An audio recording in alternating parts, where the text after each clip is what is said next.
अस्सलाम वालेकुम दोस्तों।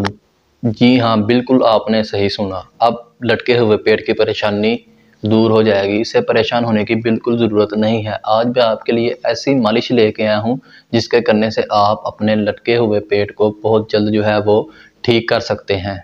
ये ऑयल उनके लिए बेहतर है जिनका पेट लटका हुआ है, चाहे वो मर्द हो या औरत हो, दोनों के लिए ये मुफीद है।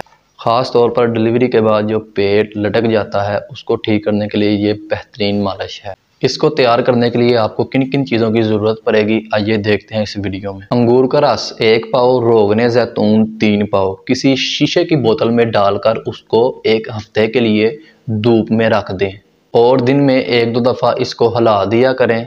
1 हफ्ते के बाद मलमल के कपड़े के साथ इसको छान लें और पानी को जो है वो अच्छे तरीके से किसी बोतल में महफूज कर लें। रोज़ाना रात को सोने से पहले पेट पर अच्छी तरह मालिश करके सो जाएं और सुबह उठकर नीम गर्म पानी से अपने पेट को धोएं। चंद दिनों बाद आपका लटका हुआ पेट अपनी असल हालत में आना शुरू हो जाएगा। तो ये था वो सिंपल और आसान तरीका ऑयल बनाने का जिसको आप आसानी से अपने घर पर तैयार कर सकते हैं, वो भी सिर्फ 2 चीज़ों से। उम्मीद है कि आपको ये वीडियो पसंद आई होगी। तो मिलते हैं अगली वीडियो में। अल्लाह हाफिज़।